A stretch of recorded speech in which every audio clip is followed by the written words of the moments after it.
Pakistan cricket board نے Zimbabwe کے خلاف 1 دسمبر سے شروع ہونے والی 3 T20 میچز کی سیریز کے لیے اچانک ٹیم میں یا اسکواڈ میں 2 بڑی تبدیلیاں کر دی ہیں۔ ایک تبدیلی تو پہلے ہو چکی تھی، احمد دانیال جو کہ انفٹ ہوئے تھے، ان کی جگہ عامر جمال جو کہ پاکستان کے لیے ون ڈے سیریز اور ون ڈے اسکواڈ کا حصہ تھے، انہیں T20 اسکواڈ کا حصہ بنایا گیا تھا۔ اور اب سیم ایوب کو بھی پاکستان کے T20 اسکواڈ میں دوبارہ شامل کر لیا گیا ہے۔ اس کی بڑی وجہ یہ ہے کہ پاکستان نے جو آخری دونوں ون ڈے سیریز کے لیے ہیں، چاہے وہ آسٹریلوی ٹیم کے خلاف ہوں چاہے وہ زمبابوے کے خلاف ہوں، ان دونوں میں سیم ایوب ٹاپ اسکورر ثابت ہوئے ہیں۔ آؤٹ کلاس پرفارمنس دی ہے، گو کہ اس سے پہلے وہ پاکستان کے لیے 23 T20 انٹرنیشنل میچز کھیل چکے تھے، لیکن ان میں وہ اپنا تاثر چھوڑنے میں بری طرح فیل ہوئے تھے۔ ان 23 T20 انٹرنیشنل میچز میں وہ ایک بھی 50+ اننگز نہیں کھیل سکے تھے۔ 49 اور 47 کی صورت میں ان کی 2 اچھی اننگز ضرور سامنے آئی تھیں، لیکن اوورآل ان کا جو T20 کیریئر ہے وہ ایک ناکام T20 کیریئر رہا ہے۔ لیکن موجودہ وقت میں سیم ایوب، جن کے بارے میں نے یہی کہا تھا کہ جب وہ ون ڈے سیریز میں دورہ آسٹریلیا میں اچھی پرفارمنس دینے میں کامیاب ہو گئے تھے تو انہیں T20 اسکواڈ کا بھی لازمی حصہ ہونا چاہیے تھا۔ لیکن اب دیر ہے درست ہے، گو کہ کچھ لوگ یہاں یہ کہیں گے کہ حسیب اللہ خان کو یا پھر دیگر اوپنرز کو دورہ زمبابوے میں موقع ملنا چاہیے تھا۔ میرے خیال میں ایسا نہیں ہے۔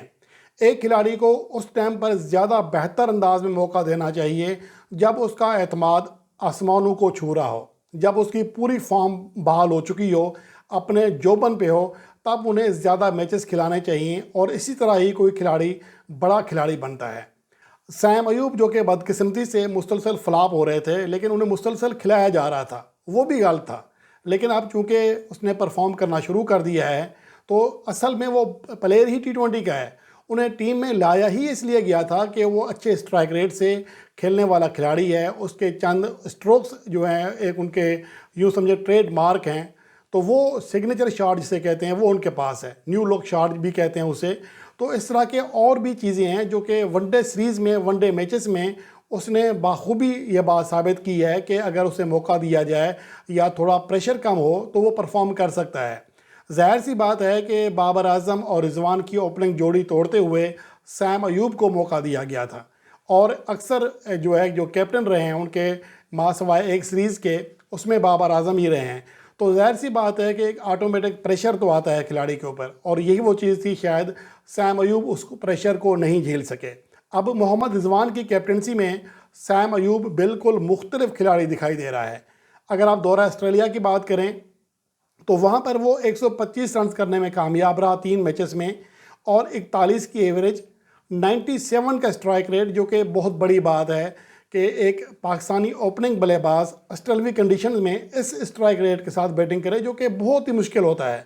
پاکستان کے جتنے بیٹرز یا اوپنرز ہیں خاص طور پر، وہ آسٹریلیا میں مشکلات سے دوچار ہوتے ہیں، لیکن سیم ایوب نے بہرحال پرفارم کیا۔ اس کے بعد دورہ زمبابوے، جس کے 3 ون ڈے میچز کے دوران انہوں نے اپنے کیریئر کی پہلی سنچری بنائی، جو کہ گزشتہ 15 سالوں میں پاکستان کی جانب سے بنائی جانے والی تیز ترین اور مجموعی تاریخ کی تیسری تیز ترین سنچری ہے۔ 53 بال پر سنچری سکور کی تھی، تو اس سمیت مجموعی طور پر 3 اننگز میں 155 رنز کیے، یعنی کہ آسٹریلوی ٹیم کے خلاف 3 میچز میں 125 اور زمبابوے کے خلاف 3 میچز میں 155 رنز کیے، اور اس میں 113 رنز کی ناقابل شکست اننگز شامل تھی۔ تو مجموعی طور پر اب تک 6 میچز کھیلے ہیں ون ڈے فارمیٹ کے، اور 56 کی ایوریج ہے، 114.75، لگ بھگ 115 کا اسٹرائک ریٹ ہے، جو کہ ون ڈے فارمیٹ کے اعتبار سے نہایت ہی شاندار اسٹرائک ریٹ ہے۔ اور اسی وجہ سے اب سیم ایوب کو پاکستان کے T20 اسکواڈ میں بھی شامل کر لیا گیا ہے۔ اور جیسا کہ میں نے پہلے بتایا تھا کہ زمبابوے کے خلاف جو سیریز ہے، اس میں پاکستان کے تمام سینئر پلیئرز آرام کر رہے ہیں، جن میں بابر اعظم، محمد رضوان، شاہین افریدی، نسیم شاہ شامل ہیں۔ اور پاکستان کی ٹیم مینجمنٹ اس حوالے سے بھی ذہن بنا رہی ہے کہ اگر اس سیریز میں کچھ کھلاڑی اچھی پرفارمنس دینے میں کامیاب ہو گئے تو دورہ ساؤتھ افریقہ کے لیے جو T20 اسکواڈ ہوگا، اس میں بابر اعظم کو اور نسیم شاہ کو باہر بھی رکھا جا سکتا ہے۔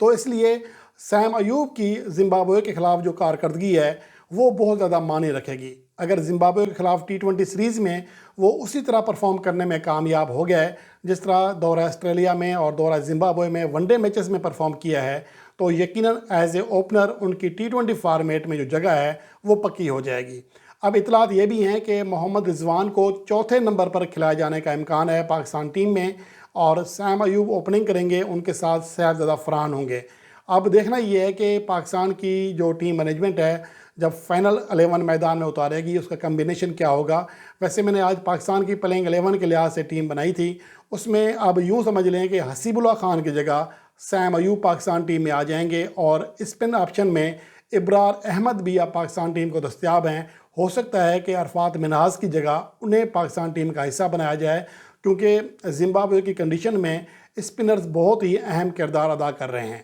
تو پاکستان کے اسکواڈ میں جو دو مین تبدیلیاں ہوئی ہیں ان میں سیم ایوب کی واپسی ہو گئی ہے، ابرار احمد کو شامل کر لیا گیا ہے، جبکہ عامر جمال کو پہلے ہی احمد دانیال کی جگہ 15 رکنی اسکواڈ میں شامل کیا گیا تھا، اور اب سیم ایوب اور ابرار احمد کے ایڈ ہونے سے پاکستان کا جو مجموعی اسکواڈ ہے وہ 17 پلیئرز پر مشتمل ہو گیا ہے۔ پاکستان اور زمبابوے کے درمیان 1 دسمبر سے سیریز شروع ہوگی۔ اس میں دیکھنا یہ ہے کہ سیم ایوب کا کم بیک کیسا رہتا ہے۔